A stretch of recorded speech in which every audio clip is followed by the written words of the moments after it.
Really, man, it just comes down to my teammates and coaches, the relationships I've built over the past few years. I'm just really excited, and I wasn't ready to leave Clemson yet, so I want to give it one last run, and I'm really excited about next year and the success I believe we can have. Why weren't you ready to leave? Did it have anything to do with missing as many games as you missed, or was it wanting to win more games to have a better note? What was it? I mean, I think there were several different factors.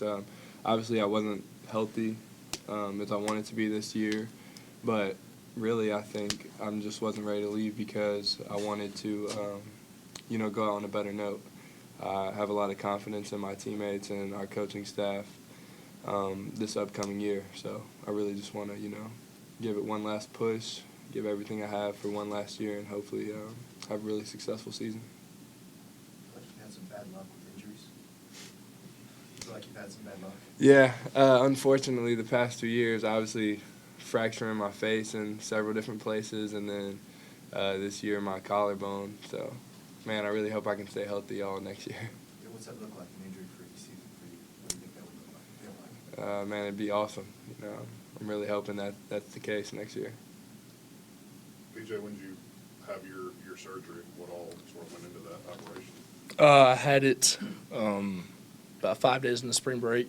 So I was, found out that I was having it. And I was on a boot for a while. Y'all knew that. But I found out I was having it, and I was like, all right, well, then I'm having surgery. Might as well throw the boot out. So before I went and had surgery, I got a few workouts in and stuff. But after that, because I knew I was going to be kind of locked up and jailed up for a little bit. So I'm about 2.5 weeks out now. And, they went in there, fixed it all up, said it looks perfect.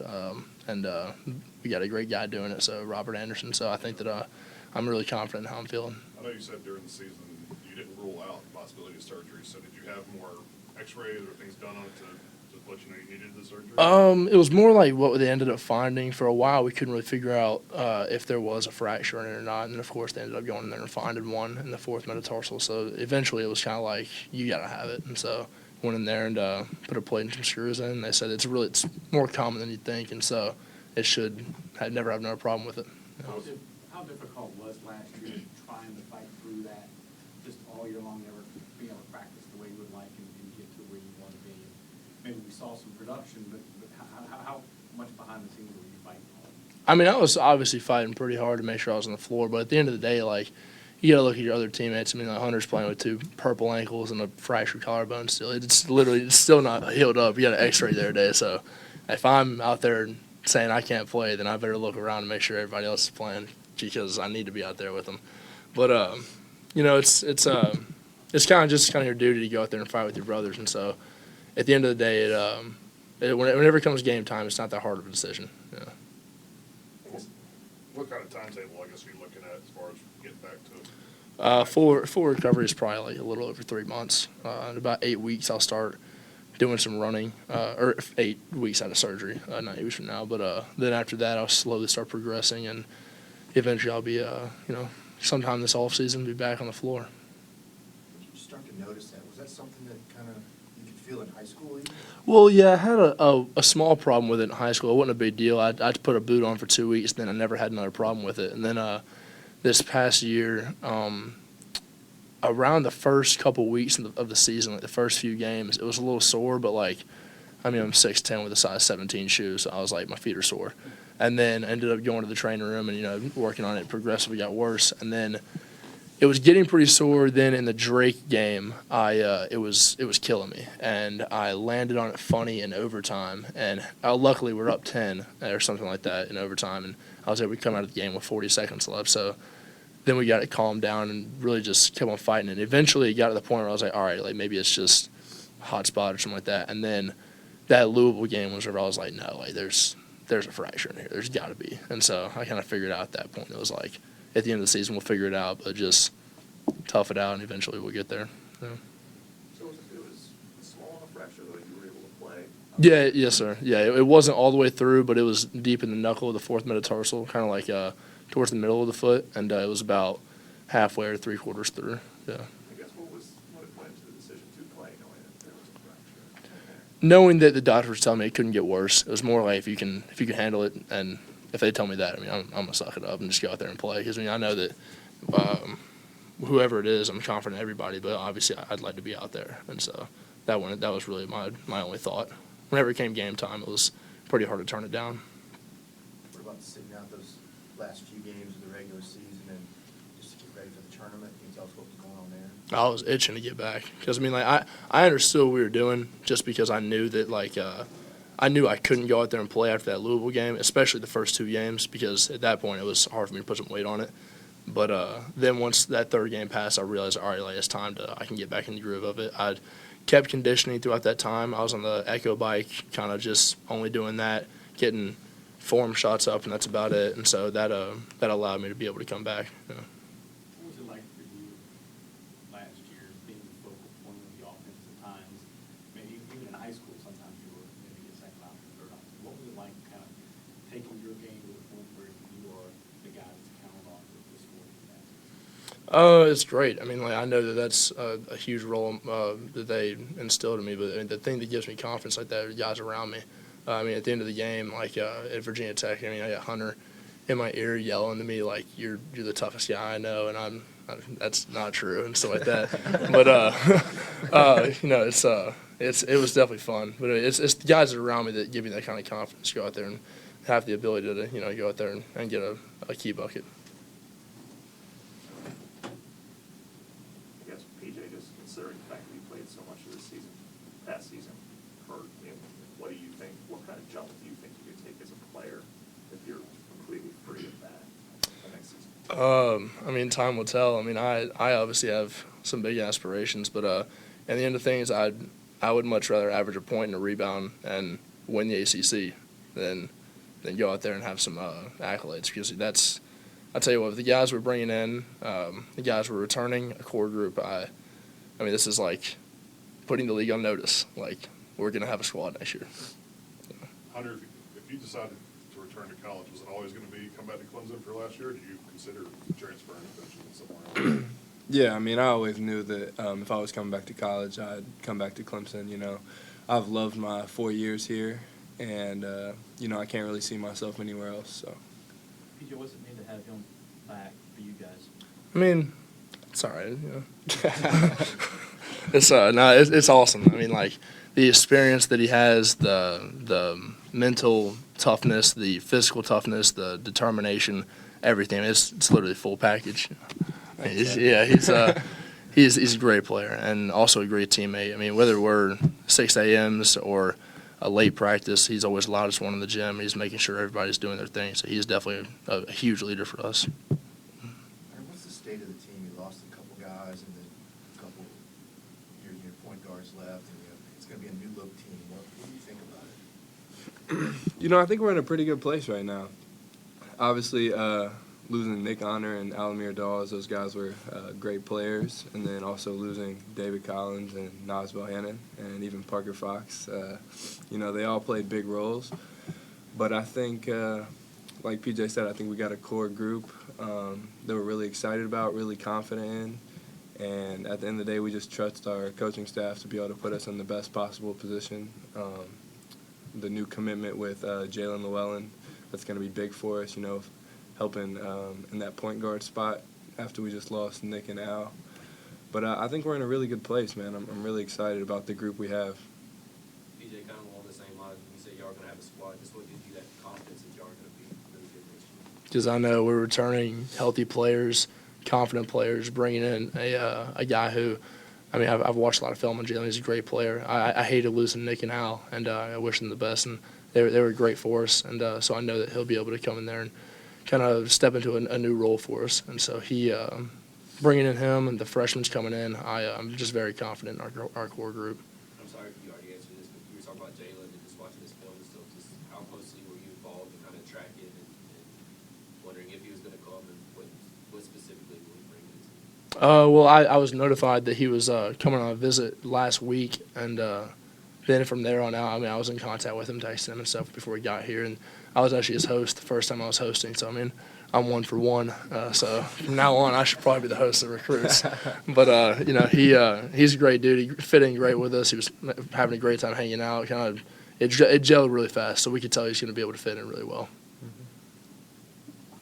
What do you guys make of Graham Neff saying he expects you guys to make the tournament? You guys all on that same page, that that's the goal and that's a possibility this season? Yeah, absolutely, man. Graham Neff, he's voiced that he has a lot of confidence in our program, and we really appreciate that, and that's definitely one of our goals, but it's not the only goal for sure. BJ, you said before that maybe your older sister was one of the toughest competitors you've ever gone against. Can you talk a little bit about that relationship and how that kind of built you as a player? It definitely helped a lot. That and my older brothers. I got a 10-year difference between my brother, and so I obviously never won any pickup games in the driveway, and so that made me, just like thirsty for a win. And so finally, whenever I was able to get old enough and play in high school ball and stuff, it was great for those experiences. But growing up with them two, Thayer and Chris, and even my parents. My mom and dad both played college ball. So my dad being my Little League baseball coach kind of instilled a competitor into me, and so it was great. So she and what you were saying about Thayer, she's just a maniac. Her high school games, and I know you can attest to this. They were something else. She was a generational talent. So it was amazing to see, and trying to live up to that as you're a 14-year-old, 15-year-old guy, it was a lot, and so that definitely helped me work harder and work with urgency growing up. You did two different sports, but did she play some basketball? And Oh, yeah. How was she able to beat you? Her first high school game, she quit after 1 year. Her first high school game, she had a triple-double. And quit? her sophomore year, she stopped, yeah. she was filthy. So when did you match that? When were you able to? Oh, I didn't. I've never had triple-double, yeah.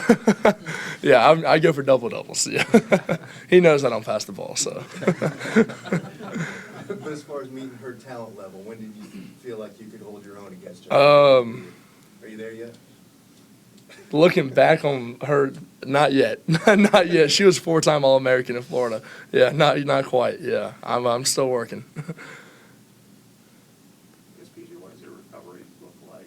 What does that involve? Is just staying off of the foot, or is there certain therapies you have to do? Yeah, right now it's I'll tell you what, it's real boring right now. Just like it's no weight bearing, and so for right now it's just like some movements, move the foot, move the toes, and get some just some blood and fluid moving around in there. Then other than that, like I do therapy for like my entire leg because I'm obviously not using it right now. So it's kind of just maintaining what I have in my quads and hips to make sure that whenever I come back, it's not completely lopsided. So how do you not get stir crazy, I guess?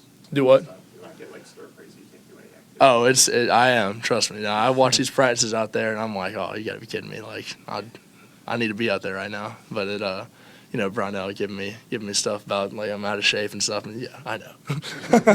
So it's hard to watch them, but I know that it'll make me better eventually.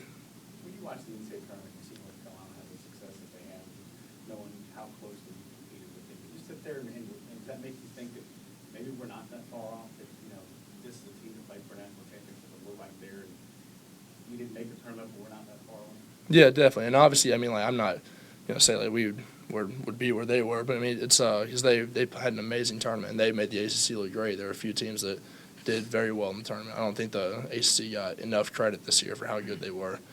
So it is great to look back, or not great. It's reassuring to kind of look back and say like, all right, like you got to get over our hump. We're right there. We're not there, but we can get to it for sure. A question for both you guys, but obviously there was an NIL collective announced here last week, and I know, PJ, you're a part of that. But do you think that's something Clemson needed to get involved in, and something that can maybe incentivize players staying here and not transferring a year or two into their time here? Yeah, I think so. It's come down to state legislation, and South Carolina for a while had much stricter rules on it than some of the other states. So now that that's been lifted, I think it's been lifted for a year at least, and now that that's happened, it's kind of like even the playing field a little bit, because if you have a state that's allowed to be more involved in their players' NIL opportunities, and then Clemson wouldn't be able to be as involved, then it can put us at a disadvantage a little bit. So it was a great job by Clemson, the athletic department, and our state government to be able to lift that legislation to even the playing field. So. Oh, me too. No, it was definitely huge because Clemson does everything. So far, they've done everything great with us, and so they're this new NIL collective is definitely huge. It will definitely even the playing field a lot for South Carolina states, whether that be us or Carolina or even like a Coastal Carolina or something like that. It's also going to change the landscape of the NIL because I believe we were like the first collective NIL group in the country, and so I know that we've received calls from schools across the nation, and it'll change the landscape of it for sure. Now that there are NIL opportunities officially here, do you think that might help in the future, like keep guys here instead of maybe looking for those opportunities elsewhere? I think that's a possibility, yeah. Obviously, you can get stuff anywhere you go, but I think that the way Clemson takes care of people, I think that it'll definitely be a big help for us. Timetable-wise, like when you can start doing stuff again, and I guess when long-term getting back on the quarterback? Yeah, once the incision completely heals, I'll be able to do some pool running in the water, and then after that, about 8 weeks out, I'll be doing some Alter G stuff. That's just a big inflation, basically bubble around me that lifts weight off me and helps me run at a lighter load, basically. And then from there, I'll start gradually going into a more natural state of running and jogging, putting weight on it.